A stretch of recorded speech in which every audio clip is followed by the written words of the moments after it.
समझ नहीं आ रहा अपने सैलरी इंक्रीमेंट का क्या करूं। बेटा इतना क्या सोच रहा है? अपने म्यूचुअल फंड्स के एसआईपी का टॉपअप करा ले। This is the right time. क्या? समझ में नहीं आया। बेटा इतना क्या सोच रहा है? अपने म्यूचुअल फंड्स का एसआईपी टॉपअप करा ले। This is the right time. अब समझा।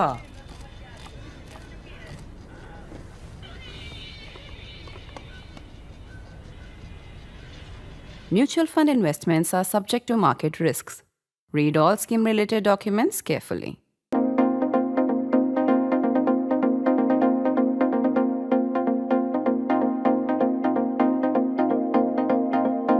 We might be conflicted over whose wisdom to use for the phenomenon of history repeating itself, Karl Marx or Mark Twain.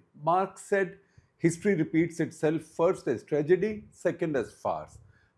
Twain argued that history does not repeat itself, but it often rhymes. A thoughtful look at the developments today would indicate a return to the historic crisis of 1973. You can then choose the words of Marx or Twain, I leave it to you. I would prefer Twain to Marx simply because if I risk erring, I'd rather err on the side of optimism. Just that if the turn of events today rhymes 1973, it brings no gentle, benign, romantic tunes. Its essence is a prophetic lament, though we won't call it apocalyptic just yet. That's because India has grown far stronger in the past 53 years. There is also $600 plus billion of foreign exchange reserves. Let's now lean back to 1973. Indira Gandhi swept the 1971 general election, netting 80% of all Lok Sabha seats with her allies CPI and DMK. Later that year, she defeated Pakistan in the war and Bangladesh was born.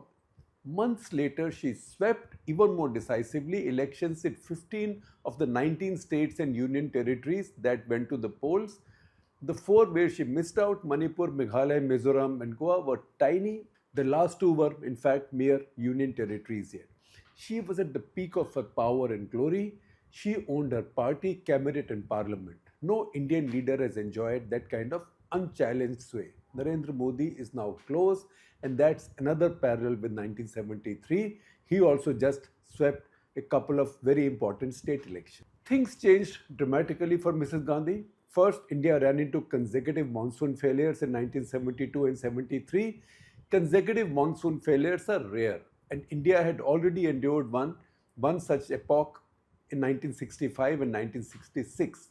These undermined the gains of the Green Revolutions. The latest monsoon failures undermined the gains of the Green Revolution in the still predominantly agricultural economy. Remember, in our textbooks, they used to say, Bharat ek Krishi Pradhan Desh hai.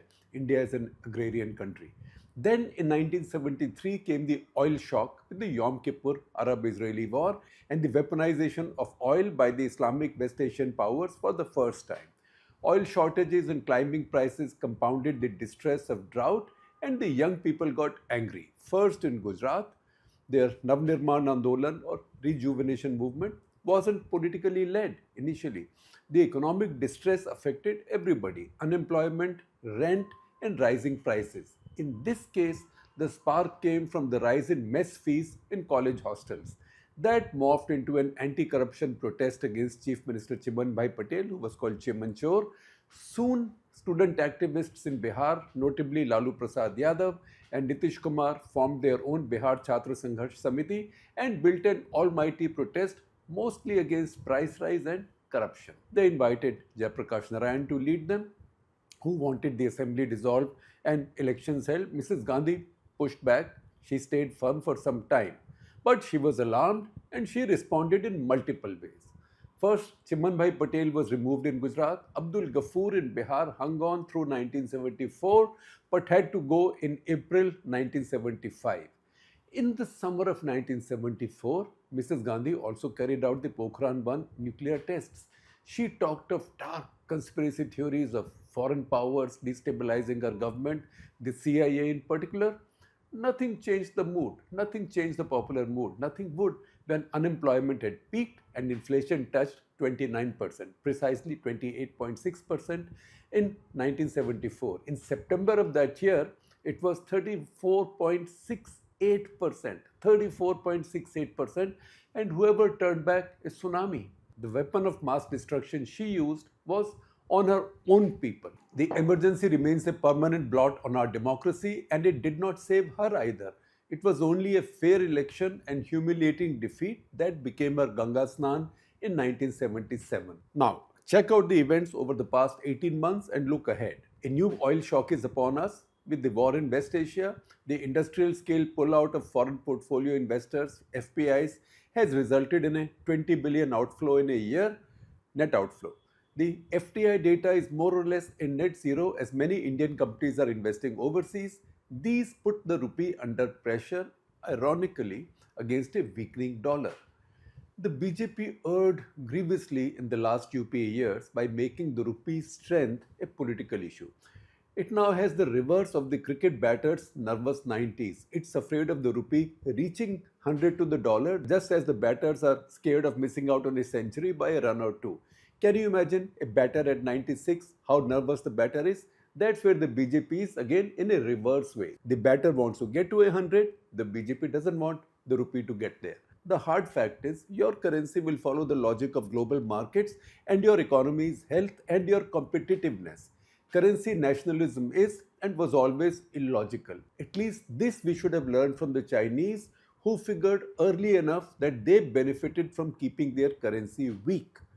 This oil shock mirrors 1973. Soon, inevitably, the government will pass the price rise to consumers, inflation will rise, unemployment will pinch even more. Harking back to the monsoon failures of 1973 is also the warning that this is an El Nino year, though we don't know how exactly this will play out. Agriculture is a way smaller element in our GDP today than in 1973, but nothing affects more people than a farm crisis. That's why watch everybody's mood, but especially the young. Some indications are there. The NEET controversy reflects this anger. Our government talks of ease of doing business, but spare a moment for the brutal unease and injustice of competing for the few jobs or job-worthy areas of education that exist between multiple levels of CATs, NEETs, JEEs, CLAT. The UPSC and its many poorer cousins, NDA, IMA, even Agniveer recruitment examinations are now QET for simple college admissions. Today's young Indian is caught hopelessly in a chakravyuh of the coaching center economy. It is vacuum cleaning the already stretched middle class finances and driving the lower middle class deep into debt. And at the end of it all, you find that some crooks have gamed the system. The exams are cancelled and you must do it all over again. Just how furious would these young Indians and their parents be? Especially when they find the government reaction blasé. We'll lock up some crooks and hold the test again. These students and their parents are resigned to this awful rinse-repeat cycle.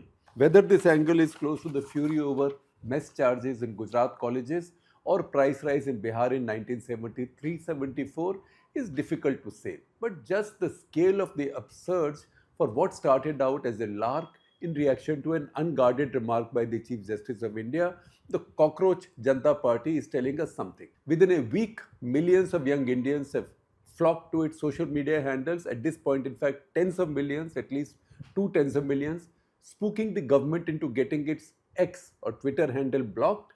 On Instagram, however, at 21 million at the time I recorded this, it was already 2.5 times the BJP's following, the following on BJP's official handle. Of course, the Prime Minister himself is far ahead with 101 million. As we said earlier, this is a different, much stronger India. Can it deal with the challenges that arise now? Inflation will definitely rise, growth will slow down, and government finances will suffer. Yet, there will be some growth, and the Hormuz Strait will reopen at some point of time. The challenge for the Modi government is also lessened by the fact that today's opposition and its key leaders lack the credibility of their predecessors in 1973. They had CVs already overflowing with the record of public protests, parliamentary craft, many from freedom movement, leading trade unions and farmers' protests. Most importantly, they had been mostly untouched by power yet, barring the fleeting Sayukt Vidhayak Dal or SVD interregnum in the late 60s. They were not exposed to the they are all the same charge. It's these differences that persuade us to prefer Twain to Marx. These times rhyme with 1973. The factors we listed also give Modi government space, but space isn't unlimited, nor is it immunity.